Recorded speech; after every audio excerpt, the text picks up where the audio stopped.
All right, welcome to the second series of In Frame. I'm Claire, we're here with Naruni.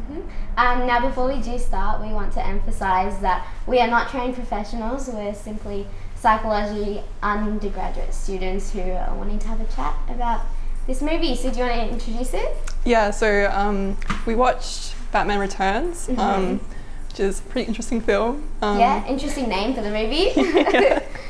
Not much of Batman, but yeah. Yeah, it's called Batman Returns, but really it's just all about Penguin. So it's set in the heart of Gotham, and we're quickly introduced to Penguin at the start of his life.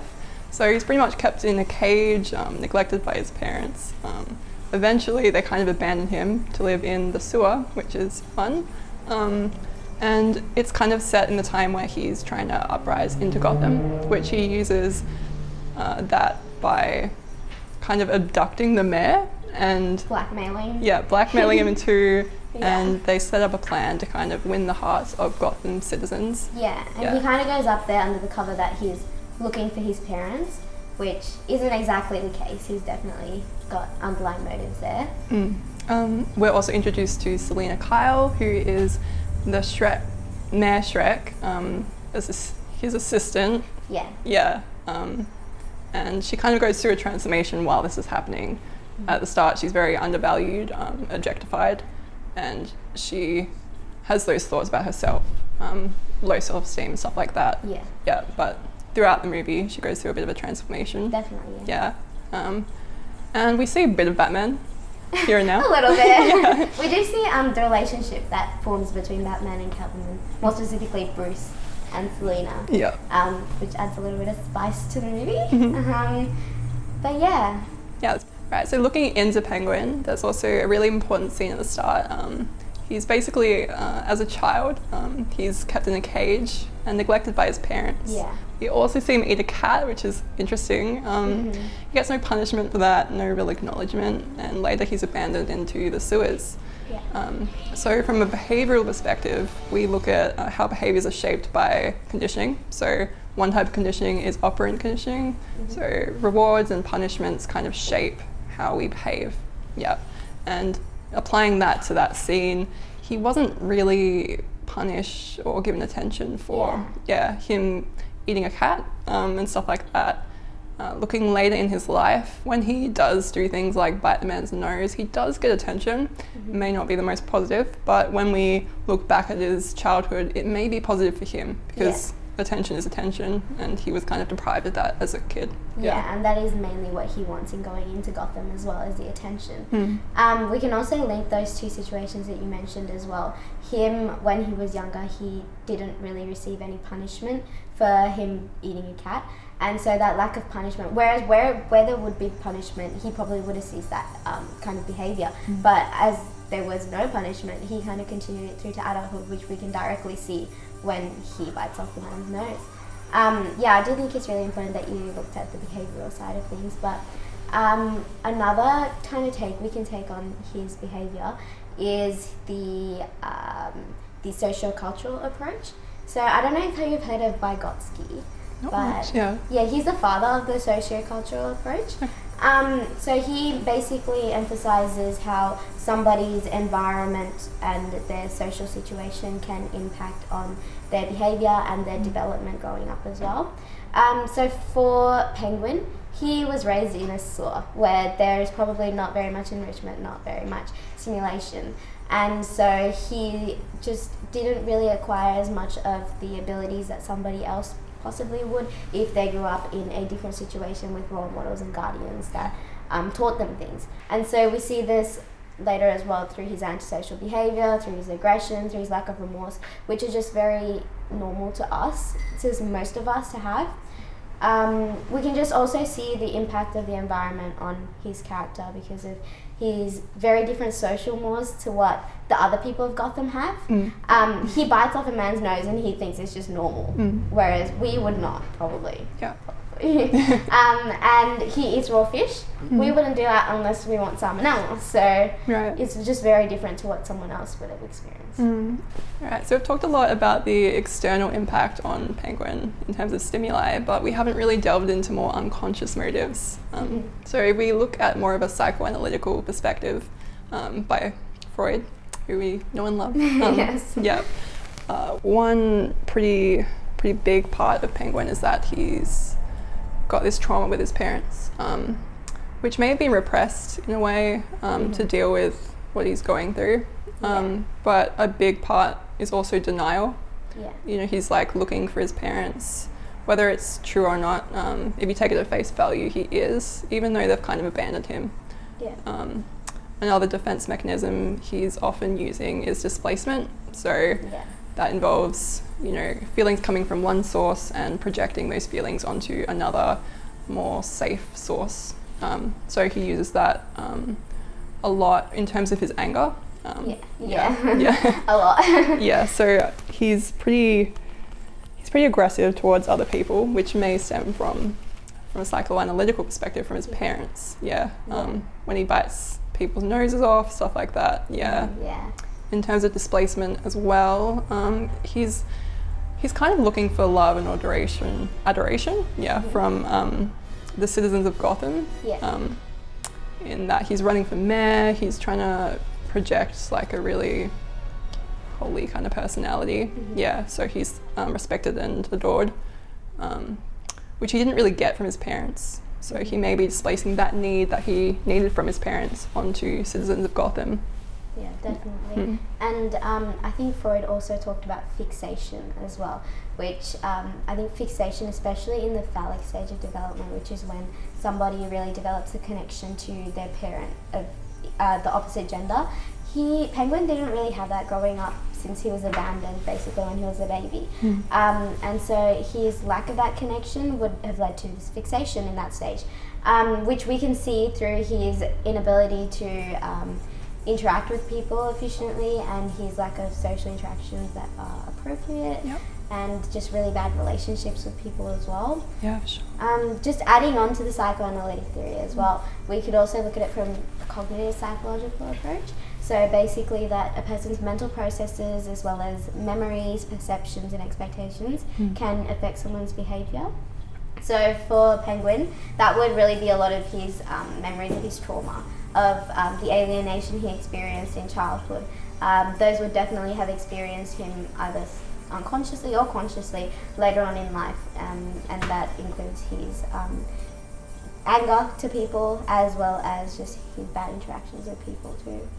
Yeah, and so I feel like we talked a lot about his development and his childhood and how that impacted his later on in life, but we could also look at it from like a motivational point of view.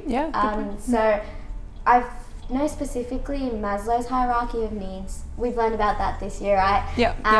So that basically states that a person must achieve things that are on a lower level of needs, such as love and belonging, esteem, and safety, in order to achieve their ultimate aim of self-actualization.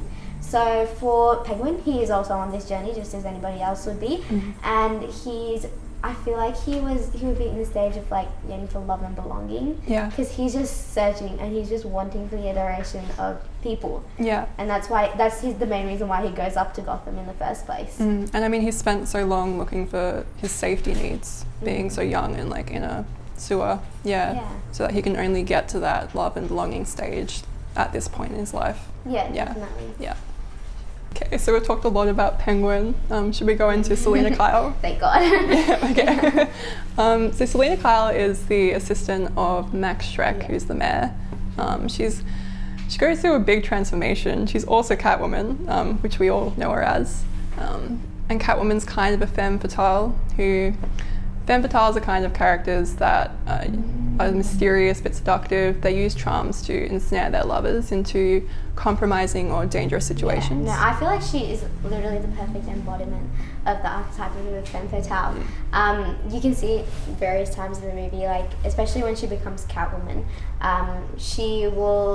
There's a specific scene where she is pretty much going up to Batman, and she is touching his crotch and just trying to hug him, and so he comes close to her and then she'll just punch him in the gut. I feel like that's just so badass. It's so cool. And she also would. And there's another scene where they're on top of a building, and she would call him over, and he punched her. And then she tells him, "Why would you hurt a woman like that?" And he goes to apologize, and she kicks him over the building.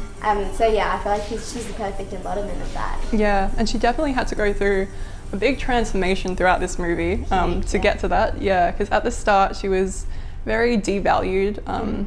She had low self-esteem, stuff like that, which you can see in certain scenes. Like, for instance, there's a bit of projection when she's talking to her cat in her apartment. When she's trying to like voice her cat, she's like, how can anyone be so pathetic? Like implying that the cat's thinking that about herself, which kind of indicates how she feels about, with her self-worth and stuff like that. And we see none of that negative self-talk after she becomes Catwoman. For sure. Yeah. Also stuff like her employer, who's the mayor, calling her, what's her name? It doesn't refer to her by her name. Even when she, adds to discussions in meetings, she's interrupted by the mayor, who says she makes the best cup of coffee. Yeah, he loves to belittle her. Yeah. It's so annoying. Yeah, which kind of makes it seem like that's all women are good for. Yeah, like they belong in the kitchen, stuff like that. Yeah.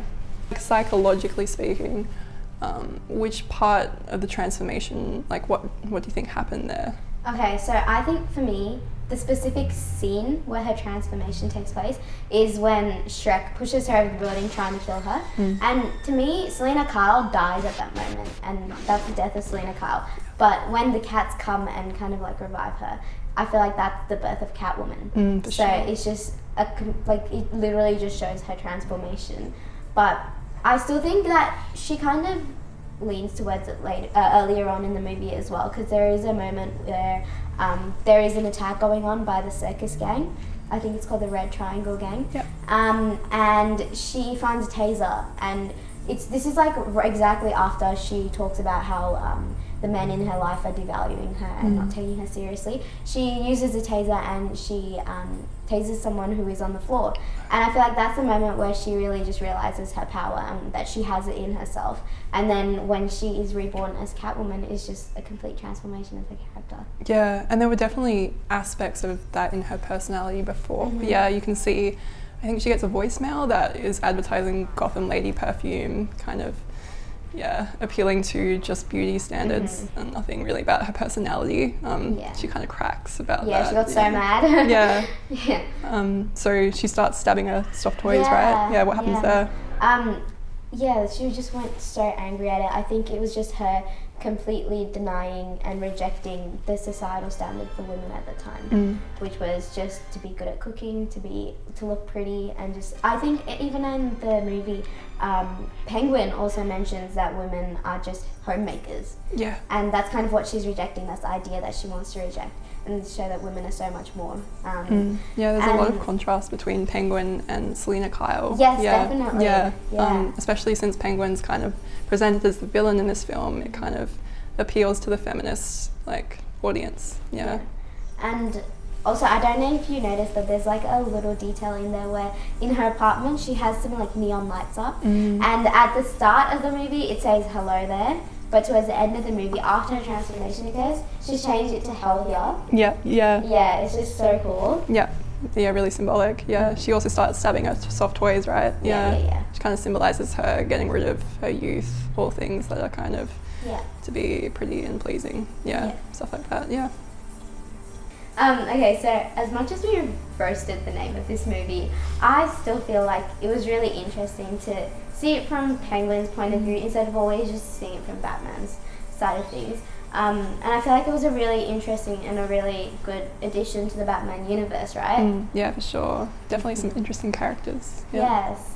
And it was really interesting to do a psychoanalysis of this movie, but I also feel like even if you just want a movie to enjoy, I feel like this is a pretty good action movie. There's some romance in there for the people who like rom-coms like me.